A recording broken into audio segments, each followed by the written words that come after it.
വളരെ ടേസ്റ്റിയ റെസിപ്പിയാണ് കപ്പ കൊണ്ടുണ്ടാക്കുന്ന പാൽക്കപ്പ. അതേ റെസിപ്പി കാവത്തിലൊന്ന് ട്രൈ ചെയ്ത് നോക്കാം. അതിനായി 1/2 കിലോ കാവത്താണ് എടുത്തിരിക്കുന്നത്. തോല് കളഞ്ഞ ശേഷം ഈ ഒരു വലുപ്പത്തിലുള്ള കഷ്ണങ്ങളാക്കാം. 20ഓളം ചെറിയുള്ളിയും 6 പച്ചമുളകും എടുത്തിട്ടുണ്ട്. ഇതൊന്ന് ചതച്ചെടുക്കാം.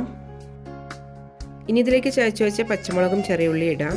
പച്ചമുളകിന് പകരം കാന്താരി മുളകും ഇടാം. ഇനി കഷ്ണങ്ങൾ വേവാനുള്ള വെള്ളം ഒഴിക്കാം. കറിക്ക് ആവശ്യമുള്ള ഉപ്പും ഇടാം. നന്നായി മിക്സ് ചെയ്യാം.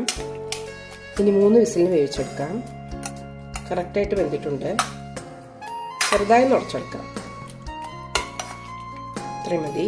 ഇനി ഇതിലേക്ക് തേങ്ങാപ്പാൽ ഒഴിക്കാം. ഏകദേശം 1 കപ്പ് പാല് കിട്ടിയിട്ടുണ്ട്. അരിച്ചൊഴിക്കാം. നന്നായി യോജിപ്പിച്ചെടുക്കാം. തിളയ്ക്കാൻ തുടങ്ങിയിട്ടുണ്ട്. ഇത്രയും മതി. ഫ്ലെയിം ഓഫ് ചെയ്യാം.